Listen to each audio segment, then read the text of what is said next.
All right, let me get this Chi-Town video set up. Chi-Town. Brett. Oh, I was trying to watch academics talk about the war in Chirac and seeing all these black people killing black people and seeing if, how Whoopi said it was man's inhumanity to man. Oh, and The View you're talking about, that just happened. Yeah, He's talking yeah, about yeah.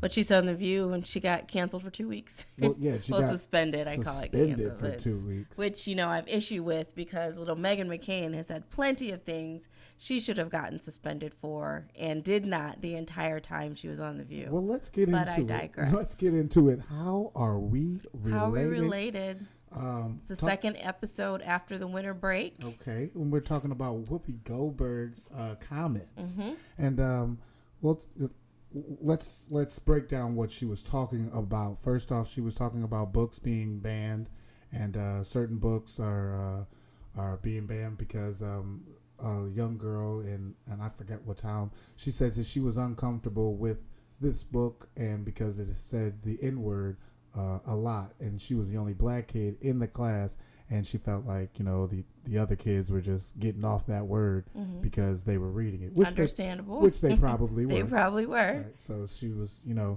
she got that book banned, and she was just like, man, it's a slippery slope when you start banning these books because right. I agree with that. You need these books to tell the history. Mm-hmm. And so the book, then the other book that she was talking about was a book on the Holocaust. And then they started talking about the Holocaust, and they got in a deep discussion. And then she said that the Holocaust was not about race. Mm-hmm. When she first said it, I can understand where she was coming from. But here it is. Her perspective was from a black woman living in America. Mm-hmm. And that's where I am getting her perspective from. Now, I do agree that she should not have said it that way. But she further explained on the show that her perspective was, if I'm standing next to a Jewish guy and a racist man who doesn't like Jewish people or black people is going to come up and he's going to shoot one of us, who do you think he's going to shoot? The black person or the white guy who nobody knows is Jewish standing next to her? So she was saying from her perspective in regards to race, it is not as easy to tell. It may not have been about race because you don't know that this person is Jewish until they say that they are Jewish in some cases. Well, I mean, in true fashion, and, whenever you talk about, the LGBTQT and then you talk about Jewish people, pretty much the next day I expect a moonwalk, and she got her moonwalk on the very next day, and she said that she sat down. Did you know she actually has claimed to have, she's Jewish? She claimed to be. She doesn't practice it, but she claims to be Jewish. Yeah, also. I think I think back in the day she practiced. Yeah, Judaism. And I mean, I hate to say it, but they always try to, use it when it's reversed. She mostly dates white men, so you can't say that she's, racist. I don't think anybody thinks that Whoopi Goldberg is racist. I think that she made a statement, a misdirected statement from her own point of view that she needed to be educated on, that there are many other points of view that stand in this argument outside of her own. Yeah. Well, she got educated, and she did. The head of ABC sat her down and let her know that she's going to get some more education for about 2 weeks. For about 2 weeks, yeah. And there was a lot of feedback of other people who have said things like the person that she replaced, Rosie O'Donnell. Mm-hmm. She got fired because she said some things. So it's like, Whoopi's got some juice, though. Well, I mean, Whoopi definitely has some juice in that industry. A lot of people like her. A lot of people like working with her. She's got an EGOT, doesn't she? She does have an EGOT. Mm-hmm. So Whoopi's pretty much, she's Whoopi Goldberg. So I'm not going to say that nobody is untouchable because that's not true. But I think that the history that she has in the business and working with people, as well as her actions, have come before that statement that she made. And so is understandable in that situation, that it's a misdirected, misguided statement. This is something that even Whoopi Goldberg can learn from, and they believe that she will. Unless she just shoots him the deuces and be like, all these people you had sitting on this couch who made all these racist statements, Meghan McCain, and nobody else got suspended, because I could understand that too.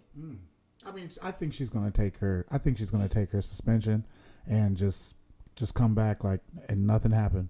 Yeah, she might. Because she's Whoopi. I mean, people like Whoopi, and Whoopi is,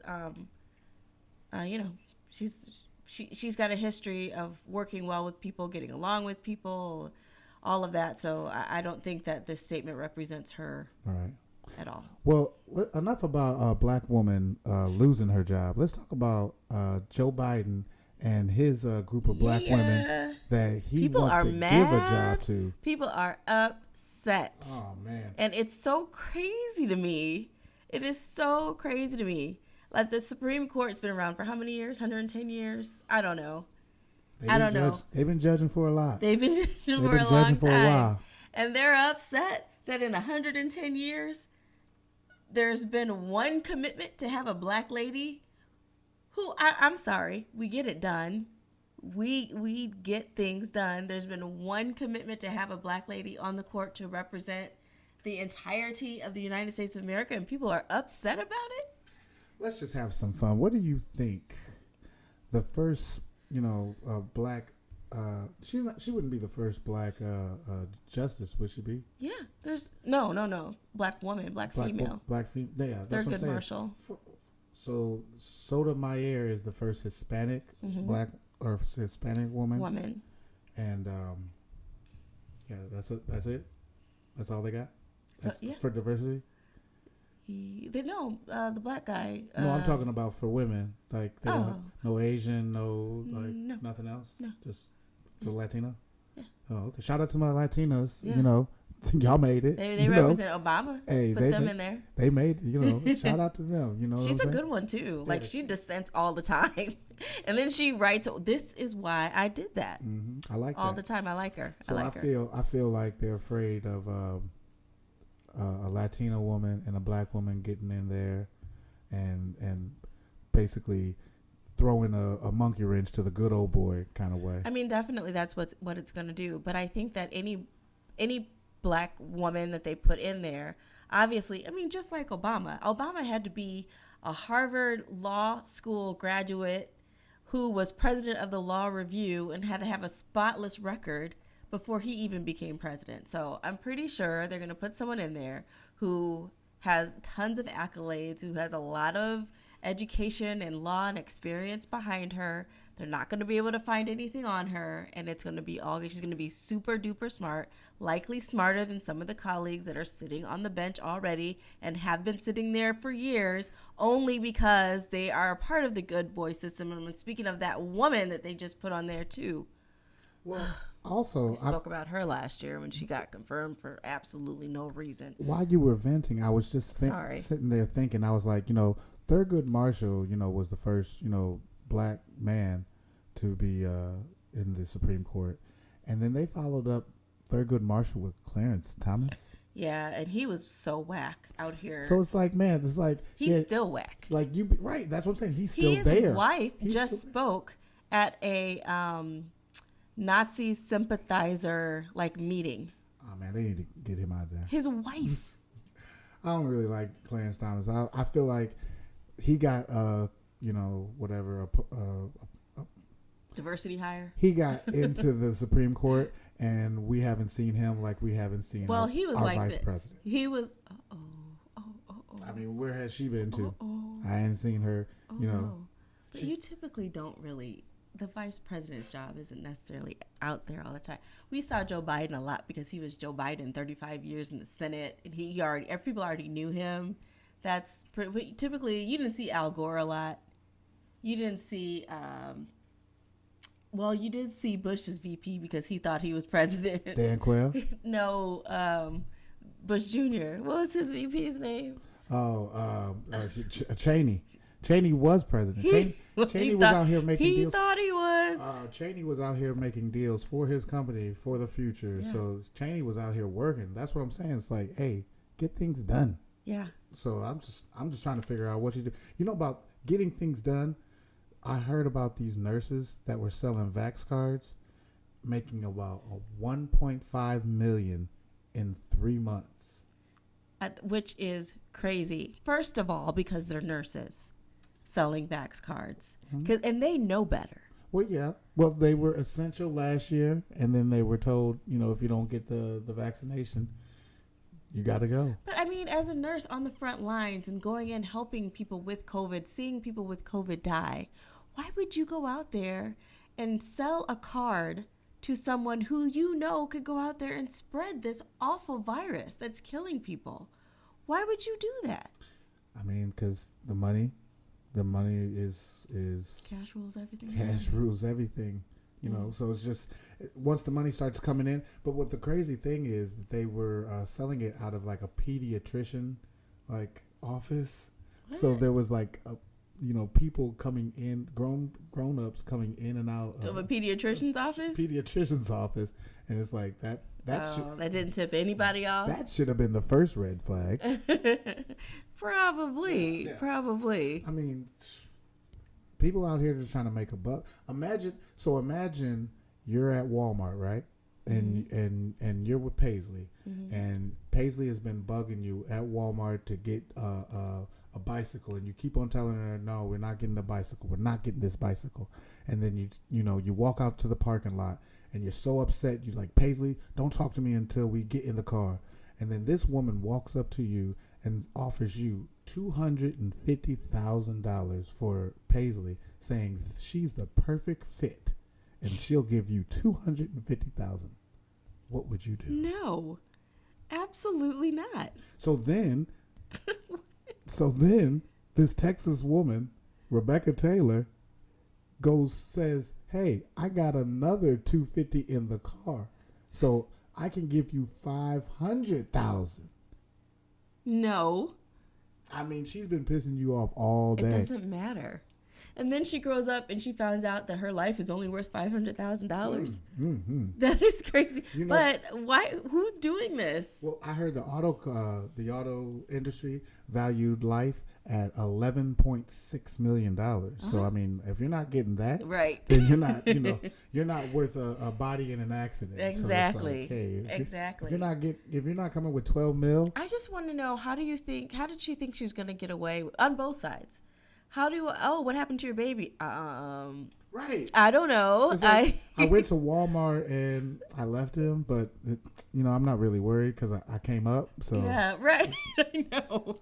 Yeah, I lost a son, but came up about 500. And then for her, where'd this baby come from? I wonder what she was talking about. The perfect fit for what? I don't know. What was she doing? Probably some trafficking scheme. I don't know. Goodness.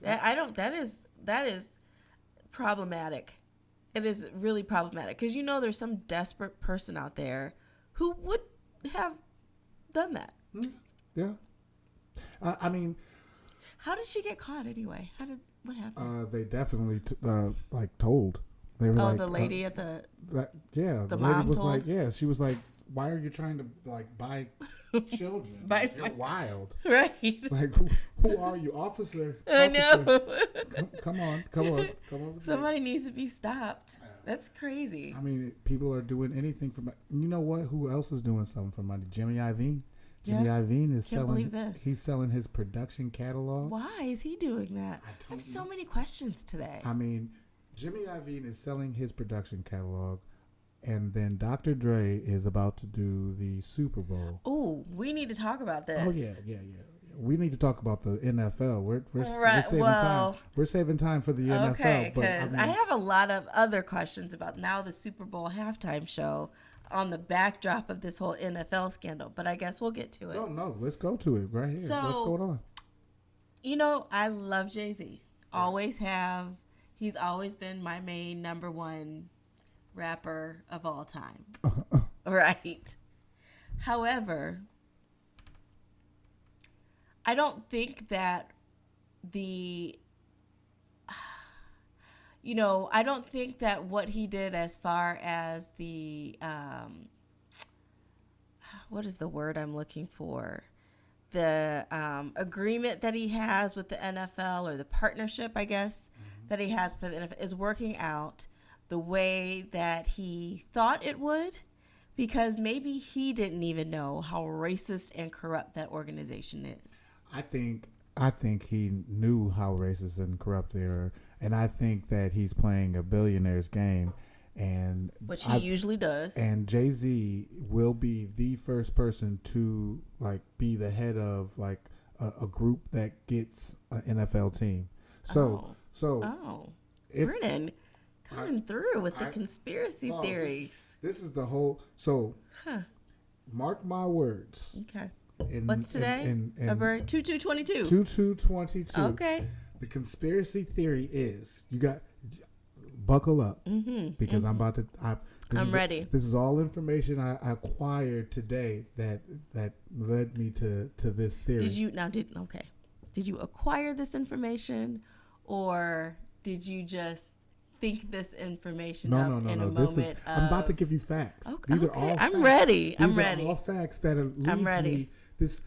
These are facts that is going to lead to an assumption. Okay. So this is more of a hypothesis. Okay. So I'm ready.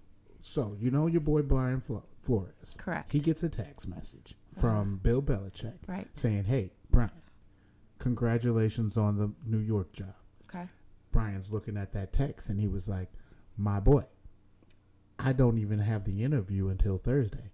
What do you know that I don't know?" Mm-hmm. That's what he's thinking. And then Bill Belichick says, "Ooh, my guy, my bad. Wrong Brian. Mm-hmm. It's supposed to be another Brian that it was under me. Have a good day." Which is really shisty to me, because one's last name starts with a D and one's last name starts with an F. So did he just type in Brian? The first Brian that should come up is the one that starts with a D, which is not Brian Flores. I'm not going to say Bill Belichick is going to be the mole for the billionaires. Oh, he is. I believe that was an accidental on purpose text, but go ahead. But if Bill Belichick does retire next year, he did that. He did that on purpose. Oh yeah. Because he was like, this is my parting shot to all of them. Because he hates them all. Yeah. So anyways. Including Tom Brady. Yeah. So Brian Flores sits there and gets that message. So he sits there and says, "You know what?" Side note. I'm sorry. I'm stopping your train of thought. What? Before I forget, do you see how Tom Brady thanked everybody except for the Patriots in his thank you going out? Oh, no. And then when they responded, like saying, "Congratulations on your retirement," he was like, "Oh, yeah, thanks, New England Patriots." Anyway, go ahead. All right. So Brian Flores decides to sue the New York Giants with what one of the only teams that have never hired a black coach for, conspiracy. Okay. And they were like, just like, hey, you guys already knew somebody had a job, and then you guys let me interview for the job, knowing that you were going to hire somebody else. Well, because they had to. Because the Rooney Rule states that you have to hire 2 outside people. So anybody in your organization doesn't count. You have to hire 2 outside minorities for any head coaching job. Right. So they call it checking the list. They find good enough people, then let them interview, and they basically check the list off, and then they hire who they want to. What's pretty much happening in Minnesota as we speak right now on this Tuesday, Jim Harbaugh is in Minnesota, and it will be announced that he gets the job. But Minnesota, with this right now, might have to, do something else. But everybody's saying that it's his job already. So it's like, why would Jim Harbaugh go on an interview with the team if he didn't? I thought the Dolphins' job was Jim Harbaugh's job already. No. Let's calm down. Calm down okay. about the Dolphins. Okay. So in Brian Flores' lawsuit against the Giants, he talks about other teams. He talks about how the Broncos and John Elway showed up hour late to his meeting, to his interview, and they were drunk from last night, the night before. So they was just like, hey, this interview really doesn't mean nothing. We're about to hire somebody else anyway, but we just have to take this interview. That's basically how they treated him without saying it. So he felt that too when he went into the interview. Yeah, he felt that. So then he also named the Miami Dolphins head coach. Now this is where it gets juicy. Wait, the Dolphins head coach is already been no, named? excuse me, not the head coach. The Miami Dolphins owner.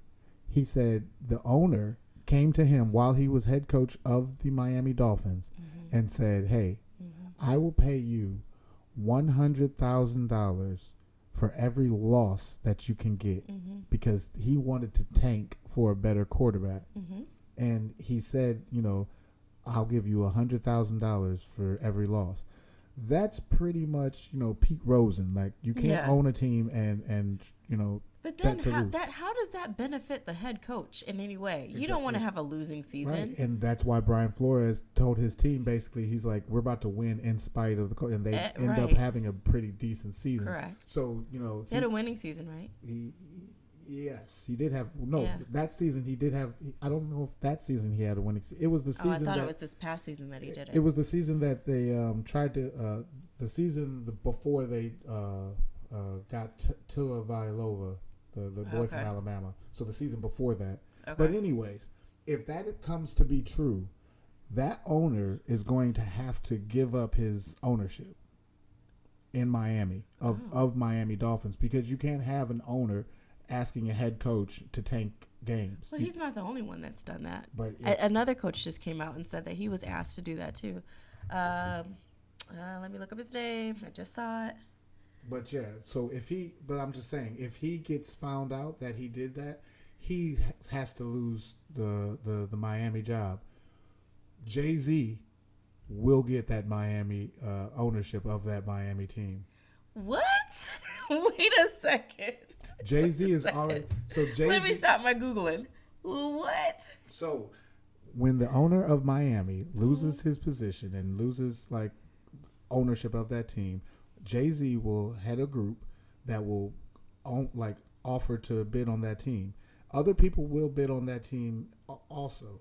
But if everything happens within 2 years, Jay-Z can own this team. So everything is big right now. So it's like, oh, there needs to be a black owner.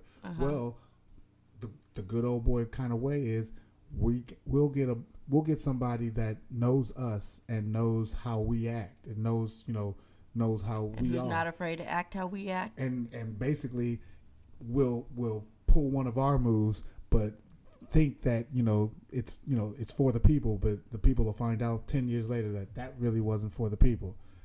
Jay-Z is that guy.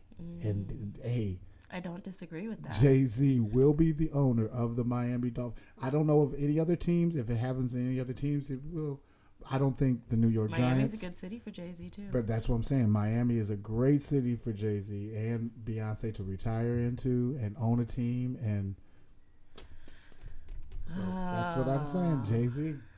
But shout out to Brian Flores for filing that lawsuit. Kicking off Black History Month. And on Black History Month, he was just like, He chose violence. He was like, today, this Black History Month, I am choosing violence. He was like, Whoopi got suspended on the first day of Black History Month. Let me change the narrative because I don't like the way that they trying to kick it off. Right. So, he ain't going to be doing Whoopi like that. You ain't going to do Whoopi like that. I feel you. Well, I think let's go back to Belichick.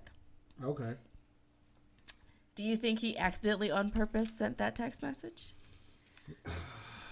I mean, I don't think he accidentally on purpose sent it unless he is about to retire, because he has to work with the owner. What's his name? Well, that's his cover. What do you mean? His cover is, he couldn't straight up call Brian and say, hey, this other guy just got this job, and I know you're interviewing. That's his boy. You think that he didn't know he was about to interview for that job? That's his guy. He had to have known that he was getting ready to interview for that job. Shout out Bill Belichick, then. Shout out Bill Belichick. Bill Belichick's like, this is what I'm going to do. I'm going to accidentally send you this. I still got to work with these people, so it's an accident. My bad, bros. My bad, owners. My bad, other people in the conspiracy to set up black people for not getting head coaching jobs. So what I'll do, because I don't like any of them anyway, I'm just going to accidentally send you this text message. You do with it what you want. And he's going to back out and retire. That would be beautiful. I would love to see Belichick retire the same year that Brady He's so did. grumpy all the time. I mean, Why? Because he's a football coach and he's like dedicated to winning. Look at Nick Saban. Nick Saban is always like, he wins championships and he's like, yeah, but tomorrow Right. I'm back on the campaign trail or whatever, the recruiting trail. So it's like, geez, man, just like take time to enjoy the fruits of your labor.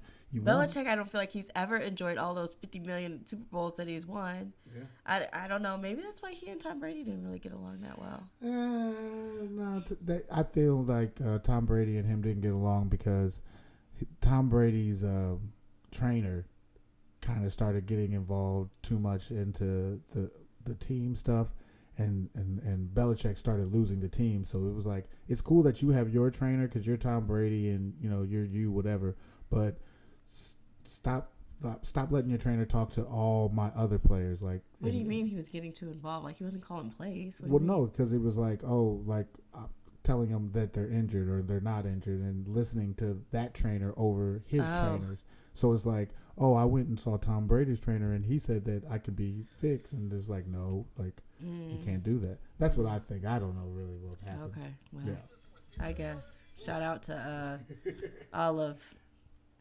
them. Tom Brady got out of Dodge. Yeah. And then I think that he is so it was so ridiculous how he left. He went to Tampa Bay for 2 years. Pretty much. Retired. One of them won Super Bowl and retired and thanked Tampa Bay. Not the team that you spent 20 years with. He thanked Tampa Bay, the team that he spent 2 years with, which I thought was a pretty bold move. I don't know. I mean, let's talk about bold moves. Yes. Bold move is Ahmaud Arbery's family. Yeah. What? Saying, hey, I don't want these guys to serve federal time where you serve 85% of your time. I want them to serve state time. Can you explain to me why? And I heard the judge, deny that request of Fed time. Uh-huh. So why would you ask for state time over Fed time? And the family of the victim is like, no, I don't want you to serve, because I just know you serve like 85 to 80% of your federal time versus I think 60% of your state time. So, well, first of all, this family got life plus, or not this family, but the murderers got life plus, except for one of them did not get the life plus sentence. The youngest one, he got life with parole. The other one's got life with no chance of parole. He's not the youngest one. He was the neighbor got life with possibility of parole. Oh, okay. The other one's got no parole. But the issue with that is, if you're going to federal prison, you're going to a camp. It's not hard time. You're not doing... Oh, so you're not making license plates? Well, I don't know if you're making license plates or not, but you're not doing hard time in a state prison. Oh. If they were to stay in Georgia, too, if they're to stay in Georgia in a state prison, it's hard, rough time for the rest of their lives for them to be in prison. That's why their family wanted them to stay in the state. I just envisioned the movie Life. Yeah. And if you're breaking rocks down breaking big rocks down to little rocks all day long, big rocks down to little rocks. That's what I envision prison like. Tell them about that gun line, boss. Tell them about that gun line. Gun line, boss. So yeah, I think shout out to them for speaking up. Shout out to that judge for listening to them, for making sure that justice remained being served in that case, because that poor kid got hunted down while he was jogging. Yeah, that's my whole thing. It's like he was just jogging. They could have just left him alone. They could have just kept on driving by. Alone. That he wasn't bothering anybody. Nobody. And it's like, you guys weren't police. Why were you policing nothing? So it's like, you guys were just privilege. Yeah, I was gonna say, but like, I don't even think that that's the story that they tell. I feel like they were just saw a black man and they felt like that they could get away with it, and they tried it. Privilege helps you do that. I don't appreciate it. I don't either. Because I like to jog sometimes. I like to run. Well, it's scary now. I mean, especially, I can only imagine what it's like to be you. like just living through this time. That's cap. I don't like to jog, and I don't like to run. Well, I mean, not even jogging, but just just walking outside your door. I can only imagine, because it's like, it's scary being me, scary being black in general. But if you're a black man, I can only imagine like what goes through your head and the things that you have to deal with mentally just to walk outside the door every day. I think it's got to be crazy. I mean, people are literally killing themselves. There's a show called Grand Crew on TV right now, and this guy admitted, this is fictitious, but he told a story. He was like, we were going to play basketball, and the rule is, don't go anywhere 3 deep. And he's like, they were out in LA. He's like, you can't go anywhere 3 deep. He's like, we were playing basketball one day, and we had to all go home, and we were 5 deep in the car. And he was like, of course we got pulled over. And he was like, just imagine that you have to have a rule that is like, if you're with 3 of your friends, one of you can't ride. Because you're just like, if we ride 3 deep, we're going to get pulled over. Really? And so that's... I was not aware of this. But, I mean, that's pretty much living a black man's life. Because it's like, yay, you're not in the streets, you don't really have to worry about it. So it's like, when I go out in the streets, some people, I'll ask people like, why are you guys afraid of the police? It's like, my experience with the police has always been, something happened, I had to call the police, and then they came. Like, they've never been proactive and like tried to be like, hey, what are you doing? And they're like, no, they're very proactive over here. So it's like, you don't have to be doing anything. They'll get into your business. And I was like, well, where I'm from, it's like, you have to call them and wait for about a half hour because they're not coming. They don't care. Like, they're not really interested in what you're doing out there. So it's like, my experiences were different from theirs, but it's like, I quickly learned because it's not about where you're from, it's about where you're at. And so it's like who you are and what color of skin you are. Well, it's like once you are where you are, it's like you got to follow by those rules. Yeah, so true. It's like you learn quickly. It's like, hey, buddy, I already got my friend, and we're too deep, so we can't ride with you because that's so crazy. We don't want to get pulled over. It's just like the amount of hate that in this world is just absolutely. I just don't understand hating just for hate's sake. Like, why? Like the thing, like in last weekend in Florida, how some Nazi sympathizers held a rally on a bridge. It was like 10 or 15 of them with Nazi flags and all that. And you made a good point. They lost. They remember in that loss. Killed himself. They remember in the loss. Hitler literally is coward, but killed himself. Their cowardly leader killed himself. They took the L. And they're just commemorating that loss. I mean, just because he hated people. So I don't know. Like, I have I'm not trying to big up to anything that Hitler did or anything like that. But it's just, I don't like the you can't even speak his name without like getting shut down. So it's like you can't even. Hitler? Yeah, you can't even have conversations about like stuff that he did without saying, oh, like you can't credit anything that he did because everything he did was so bad. So it's like you can't say. What do you want to credit Hitler for? I'm not trying to credit him, but I'm just saying like you can't sit there and say like he was a good motivator because he motivated people to kill people. But it was like he was a 5'2" person that like motivated a bunch of different type of people that did not look like him to imagine something that he didn't even look like. Like he pulled a whole coup on people. So it's like maybe we'll call him an influencer. Yeah, he was the original influencer. He was the original influence. But it's like I don't want to give him credit for anything because it's like so it's like it sucks because it's like they always talk about he would be so good, like that boy is so bad. But if he focused on doing so good, he could be a Fortune 500 company, person. It's like that's how I think of Hitler. Like how people talk about little gangsters that like, if he focused on the good things, he could run a Fortune 500 company. It's like, man, if he wasn't killing people, like you guys would talk about him like. I mean, killing people by the thousands, though. I don't. Millions. I know. It's crazy. Let's just not give him credit for anything. Right. But it's like you can't give. So it's like when Whoopi was talking about the race on race, I was looking at it as like, well, is Chicago race on race when they're killing black people or killing black people? Is that not about race? So I was like, I'm trying to figure out what she was really trying to say. I just don't understand why she was trying to say it was not about race, because it was like it was a race of people who felt like the other race of people that did not believe in what they believed in was inferior to them. So it's like I feel like it was all about race, but I'm not. Well, it was all about race. Where she was coming from is they were white. Yeah, but what does that have to do? Yeah. I mean, their skin color was white. Their skin color was white, but it's like there's level. They basically said there's levels to this whiteness. Right.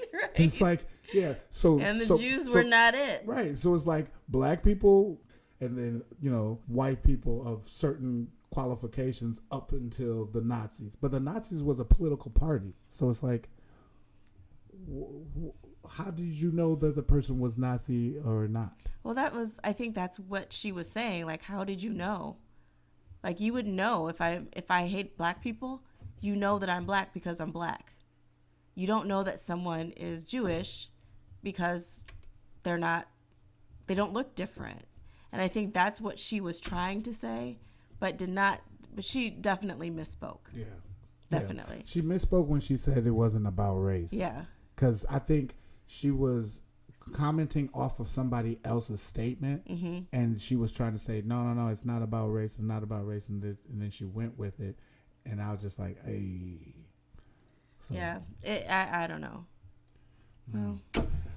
Well, in the did you know that your boy from CNN had to retire? I did. Yeah. How? I don't think he should have though. Well, I don't think he should have. I mean, he had a 20-year relationship with a woman, consensual, that she agreed with, and he just didn't tell HR about it. And I feel like your boy Jeff Zucker was like, you know what? Everybody, I got other skeletons in my closet that I don't want anybody to find out about, and this is light, and I'm just going to leave on this note. So y'all have a good time. I think he's been around for about 20 years. No, I think he's just been at CNN for like 8 years. Oh. He might have been at, I don't know, don't get me to lying. I feel like he was at NBC first, but I don't know. I think he was only there for like 8 years. So my question is, did she retire too? Well, she was a subordinate. I mean, did she retire though? No, she still needed her job. She wasn't Jeff Zuckerberg. Dang. So she still needed her job, and he probably took the L for it. He was like, you know what? He'd probably break her off with some stock options or something. I'm just gonna. We can still continue this, but I'm Zuckerberg, and I'm just gonna leave, and you can continue to work. Well, we got 2 more minutes. Let's play How Are We Related real quick. All right. I got one real quick off of Facebook. How many days did you feel sick after your first booster? And how long did you feel sick? I felt sick one day. It was one full day after my boost. My arm hurt. The booster, to me, was worse than my first 2 shots. Yeah. So I just got the first 2 shots. You didn't get a booster? I have not gotten a booster yet. Okay. But I feel like I went to New York and I had those 2 shots and I didn't catch COVID. So, there you go. I feel like, a superhero. Like Superman now? Yeah, it's like I went to the Mecca. I went to New York with a Milton pot. And that where it all started? I didn't even have a booster. You know what I'm saying? I just had 2 shots. I did get sick after my booster. My arm hurt very badly afterwards. All right. Well, that's going to be, we got this big snowstorm coming. We do. School's canceled tomorrow, possibly Friday. So I'll be here all day. Well, good luck with that. All day long. I mean, that 500,000, you can find that lady sure, because it's sounding better and better, isn't it? This has been How Are We Related? With Brett Janelle. And Brennen J. I am See ya. out. I thought you had 2. How Are We Related?